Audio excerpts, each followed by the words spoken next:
Hello friends, मेरे dazzle classes में आप लोग का बहुत बहुत स्वागत करता हूँ। मैं यहाँ पे जितने भी आगामी एग्जाम आने वाली है, ये मॉडल आंसर है, पार्ट 3 है। दो पार्ट डल चुका है, अगर नहीं देखे होंगे तो जाकर देख सकते हैं। सारे क्वेश्चन मैं मॉडल जो क्वेश्चन है सभी एग्जाम पे बेस पे तैयार कर रहा हूँ, जो आपके CGPSC, व्यापम, सब इंस्पेक्टर और जो सभी एग्ज़ाम हैं, सभी एग्ज़ाम के लिए इम्पोर्टेंट, चाहे आप कोई भी एग्ज़ाम दिला रहे हो, चाहे आपका SSC को, चाहे स्टेट का हो, चाहे सेंट्रल गवर्नमेंट, सभी एग्ज़ाम के लिए इम्पोर्टेंट है। तो स्टार्ट करते हैं। अगर दो पार्ट डल चुका है, नहीं देखे होंगे तो जाके देख सकते हैं। और क्वेश्चन इंपॉर्टेंट यहाँ पे इंक्लूड किए हैं 2000 आपके 21-22 जितने भी क्वेश्चन बनेंगे यहाँ से मैंने कवर किए, जो आपके मॉडल क्वेश्चन है। तो स्टार्ट करते हैं आज का सेशन। निम्नलिखित किसे दक्षिण भारत के मैनचेस्टर के रूप में जिसको जाना जाता है, तो कई बार इसको एग्जाम में रिपीट किया है, मोस्ट इंपॉर्टेंट क्वेश्चन है। तो कोच्चि, विशाखापट्टनम, कोयम्बटूर या डी है बेंगलुरु। तो इसका सही ऑप्शन हो जाएगा कोयम्बटूर। तो इसको दक्षिण भारत का मैनचेस्टर कहा जाता है। कई बार इसको एग्जाम में रिपीट किया गया अलग अलग एग्जामों में। तो इसका सी ऑप्शन याद रखिएगा। तो कोयम्बटूर को भारत का मैनचेस्टर के रूप में जाना जाता है, दक्षिण भारत के रूप में। इसका बी ऑप्शन सही हो जाएगा। बढ़ते हैं अगला क्वेश्चन तरफ। अगला क्वेश्चन देखते हैं। स्पोर्ट्स क्वेश्चन भी इसमें मैं इंक्लूड किया हूँ। सारे जो इंपॉर्टेंट क्वेश्चन बन सकते हैं मैं सारे क्वेश्चन इंक्लूड किए हूँ मैं।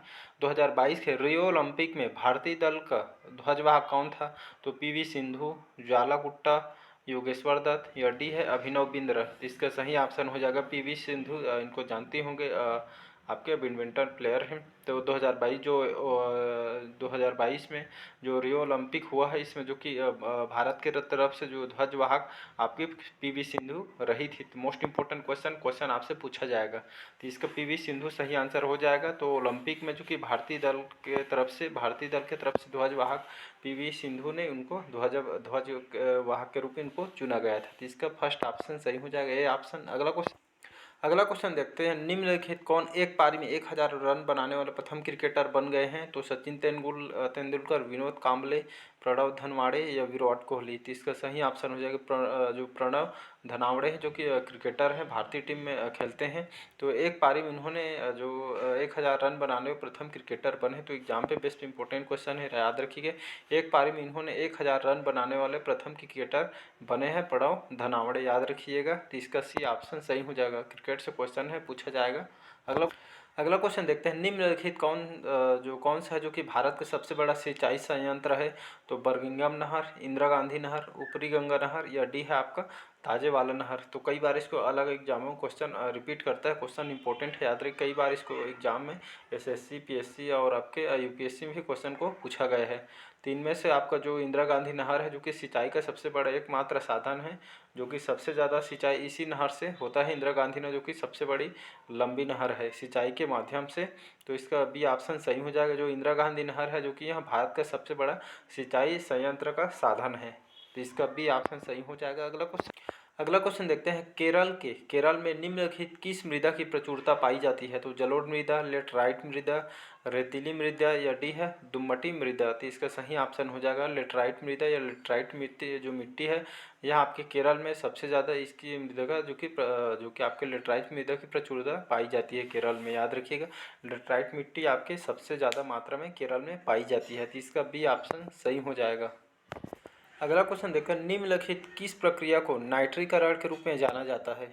तो इसका सी ऑप्शन सही हो जाएगा। आपका अमोनिया तथा नाइट्राइट में जो परिवर्तन है उसको नाइट्रीकरण के लिए जाना जाता है। अमोनिया और नाइट्राइट में जो परिवर्तन होता है इसको नाइट्राइट के रूप में जाना जाता है। तो इसका सी ऑप्शन सही हो जाएगा। बढ़ते हैं अगला क्वेश्चन तरफ।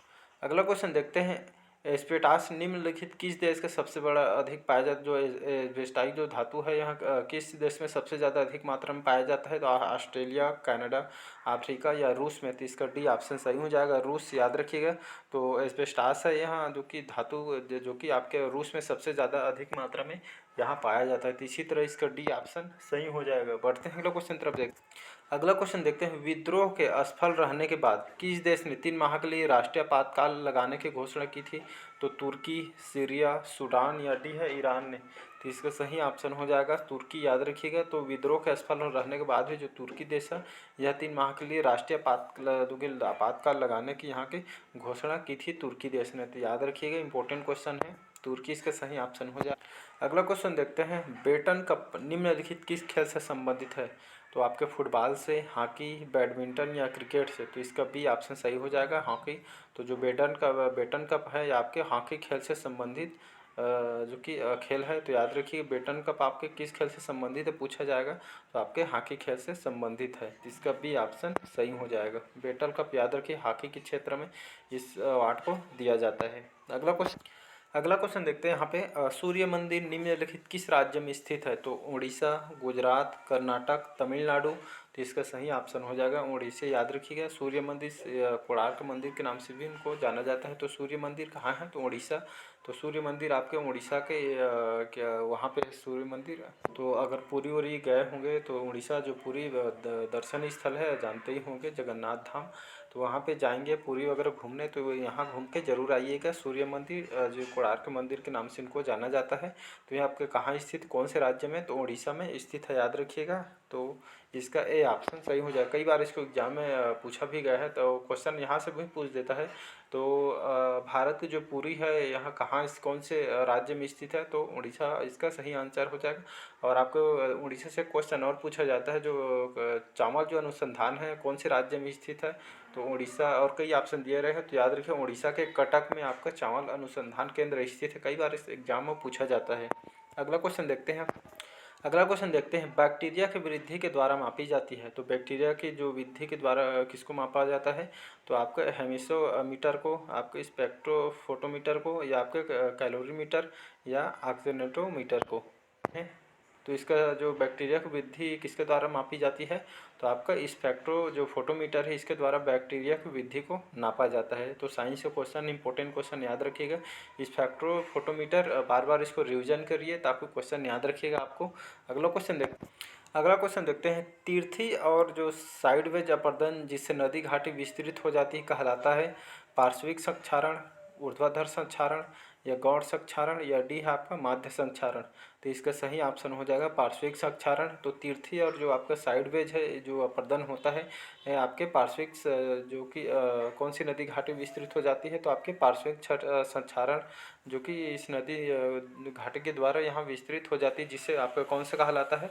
तो यहाँ आपके पार्श्विक संक्षारण कहलाता है। तो यहाँ का जो 12 का आंसर हो जाएगा ए ऑप्शन सही हो जाएगा। तीर्थी और जो साइडवेज अपर्दन है यहाँ आपके नदी में जो कि घाटी विस्तृत हो जाती है किस कारण होता है? आपके पार्श्विक संक्षारण के द्वारा होता है। तो इसका ए ऑप्शन याद रखिएगा। अगला क्वेश्चन भारतीय संविधान है।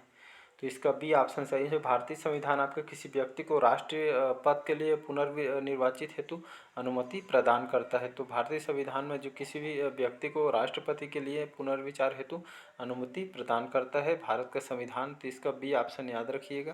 अगला क्वेश्चन देखते हैं, चिकनी या स्मूथ। तो चिकनी जो मांसपेशियाँ पाई जाती है तो कहाँ पाई जाती है? पैरों की जो मांसपेशियों में पाया जाता है, या भुजाओं के मांसपेशियों में पाया जाता है, या अमाशय में, या डी है आपके हृदय में? तो जो चिकनी स्मूथ मांसपेशियाँ शरीर के कौन से अंग में पाया जाता है? आपके अमाशय में पाया जाता है। याद रखिए कहीं इसको एग्जाम में पूछा गया है।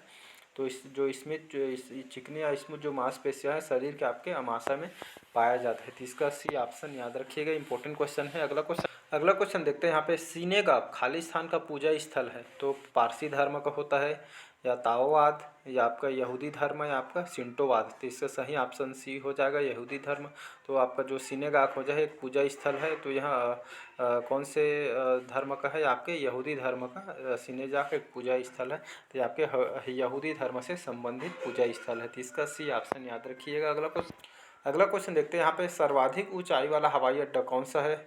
तो तिब्बत, नेपाल, भारत, या चीन में? तो इसका सही ऑप्शन हो जाएगा तिब्बत। याद रखिए तो सर्वाधिक ऊंचाई वाला हवाई अड्डा कौन से भारत के कौन से जगह में स्थित है? तो यहाँ आपके तिब्बत में स्थित है। याद रखिएगा जो कि भारत का सबसे सर्वाधिक ऊंचाई वाला हवाई अड्डा है तिब्बत का। तो इसका ए ऑप्शन सही हो जाएगा। अगला क्वेश्चन देखते हैं, जीव विज्ञान के वह शाखा जो विलुप्त सूक्ष्म जीवों का अध्ययन करती है कहलाती है? आप पैलोनोलॉजी, आप फिलोगेनी, या जो कि पुनरावृत्ति विज्ञान, या जीवाश्म विज्ञान? तो इसका सही ऑप्शन हो जाएगा डी ऑप्शन, जीवाश्म विज्ञान, जिसे आपका पैलेंटोलॉजी कहते हैं। तो जीव विज्ञान के जो आपका जो यहाँ जो विज्ञान वह जो आपकी जीव विज्ञान के वह शाखा जो विलुप्त सूक्ष्म जीवों का अध्ययन जो करते हैं, जिसमें जो छोटे छोटे सूक्ष्म जीव होते हैं विलुप्त जो कि कगार में रहते हैं। तो विलुप्त जो सूक्ष्म जीवों का अध्ययन यहाँ पे जीवाश्म विज्ञान कहलाता है। इसके तहत जो सूक्ष्म जीव होते हैं जो विलुप्ति के कगार में होते हैं, तो इन सूक्ष्म जीवों के जो अध्ययन को कहते हैं, जो वैज्ञानिकों द्वारा अध्ययन कहा जाता है, इसे आपका जीवाश्म विज्ञान कहलाता है, जिसे पैलेंटोलॉजी कहते हैं। तो इसका डी ऑप्शन याद रखिएगा, जिसमें सूक्ष्म जीवों का अध्ययन किया जाता है, छोटे छोटे।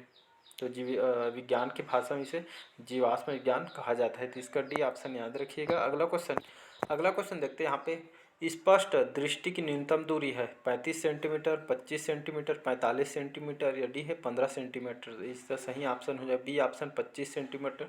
तो हम स्पष्ट रूप से हम जो स्पष्ट दृष्टि की जो न्यूनतम दूरी है यहाँ 25 सेंटीमीटर है। तो 25 सेंटीमीटर के अंदर हम जो स्पष्ट रूप से कोई भी वस्तु को हम देख पाते हैं। हमारे न्यूनतम दूरी 25 सेंटीमीटर है, इसके हम स्पष्ट रूप से देख पाते हैं। कोई भी चीज़ अगर 25 सेंटीमीटर के अंदर में है तो हम उसको सूक्ष्म रूप से पूर्ण रूप से हम देख पाते हैं, स्पष्ट रूप से। तो इसका बी ऑप्शन याद रखिएगा 25 सेंटीमीटर। अगला क्वेश्चन देखते हैं। कोई मांग अनुदान कब बनती है? तो यहाँ जब मांग प्रस्तावित होती है, या मांग पर विचार विमर्श समाप्त होने के बाद, या सी है मांग की स्वीकृति के बाद, या डी है जब बजट सत्र समाप्त हो जाता है। तो इसका सही ऑप्शन हो जाएगा सी ऑप्शन याद रखिए, जब मांग की स्वीकृति के बाद आपका कोई मांग अनुदान कब बनती है? तो आपके मांग की स्वीकृति के बाद आपका जो कि अनुदान बनती है, मांग में अनुदान। तो याद रखिएगा। तो जब भी कोई मांग अनुदान यहाँ पे कब बनती है पूछा जाएगा, तो तब बनता है जब मांग की स्वीकृति के बाद आपका मांग अनुदान बनती है। तो इसका सी ऑप्शन सही हो जाएगा। अगला क्वेश्चन है। ऑस्ट्रेलिया में ग्रीष्मकालीन वर्षा सामान्यतः खाली स्थान की ओर जो कि कब हो जाती है? तो पूर्व के से पश्चिम की ओर, पश्चिम से पूर्व, उत्तर से दक्षिण, या दक्षिण से उत्तर।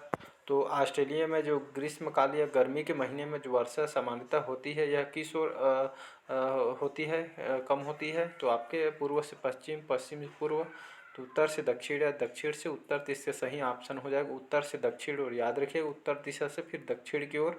यहाँ आपके ऑस्ट्रेलिया में ग्रीष्मकालीन वर्षा सामान्यतः आपके उत्तर से दक्षिण की ओर यहाँ कम होती जाती है। तो इसका सी ऑप्शन याद रखिएगा, ऑस्ट्रेलिया में ग्रीष्मकालीन वर्षा से क्वेश्चन है।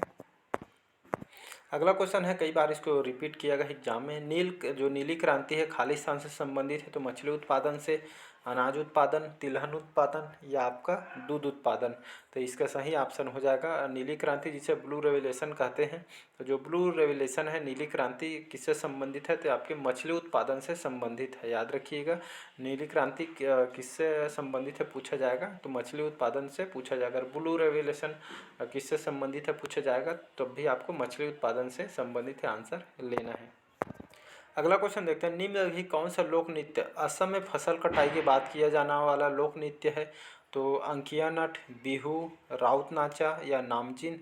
तो मोस्ट इंपोर्टेंट क्वेश्चन, कई बार इसको एग्जाम में रिपीट किया गया है, अलग अलग एग्जाम हो, चाहे कोई भी एग्जाम हो, एसएससी, रेलवे, यूपीएससी, एससी में तो इसका फेवरेट है।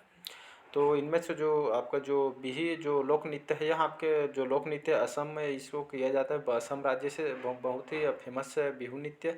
तो यह जो लोक नृत्य है बिहू नृत्य, यह असम में जो कि फसल कटाई के बाद जो कि किया जाता है इस नृत्य को। तो यह जो लोक नृत्य है असम में फसल काटने के बाद इस नृत्य को किया जाता है, बिहू। याद रखिएगा, मोस्ट इंपोर्टेंट क्वेश्चन है। तो बिहू नृत्य किस राज्य से संबंधित है भी ऐसा करके क्वेश्चन पूछ दिया जाएगा, तो असम आपको आंसर लेना है। तो इसका बी ऑप्शन सही हो जाएगा। अगला क्वेश्चन देखते हैं 23।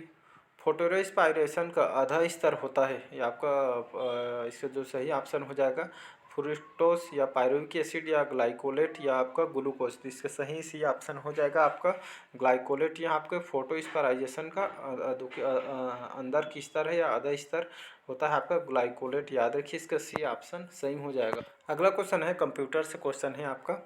यूनिक्स ऑपरेटिंग सिस्टम के खाली स्थान के लिए उपयुक्त है, तो मल्टी यूजर के लिए, रियल टाइम प्रोसेसिंग के लिए, या डिस्ट्रीब्यूटेड प्रोसेसिंग के लिए, या डी है आपका सिंगल यूजर के लिए। तो इसका सही ऑप्शन हो जाएगा ए ऑप्शन मल्टी यूजर। याद रखिएगा, तो यूनिक्स जो ऑपरेटिंग सिस्टम होता है आपके मल्टी यूजर के लिए उपयुक्त होता है। तो जो यूनिक्स ऑपरेटिंग सिस्टम है इसको यहाँ पे मल्टी टाइप में हम उपयोग कर सकते हैं। तो याद रखिए मल्टी यूजर है मतलब बहुत सारे इसको यूज कर सकते हैं। तो यूनिक्स ऑपरेटिंग सिस्टम आपका मल्टी यूजर से उपयुक्त है, तो इसका ए ऑप्शन सही हो जाएगा। तो आज का सेशन कैसे लगा कमेंट करके ज़रूर बताइएगा, और वीडियो लंबा हो जाएगी इसलिए नेक्स्ट पार्ट में इसी तरह इंपॉर्टेंट क्वेश्चन लाऊंगा जो आपके एग्जाम में पूछे जा सकते हैं। तो आप अगर चैनल बनाए हुए चैनल को सब्सक्राइब करके रख लीजिएगा ताकि आप तक नोटिफिकेशन पहुंच पाए। और मैं डेली बेस पे भी करंट अफेयर्स पढ़ाता हूं जो आपके हर एग्जाम के लिए इंपॉर्टेंट है। करंट अफेयर से 8 से 10 क्वेश्चन आपके हर एग्जाम में क्वेश्चन पूछे जाते हैं। तो चलिए बस आज के लिए इतना ही। अच्छा लगे चैनल को लाइक सब्सक्राइब कमेंट कीजिए। बस आज के लिए इतना ही। Thank you.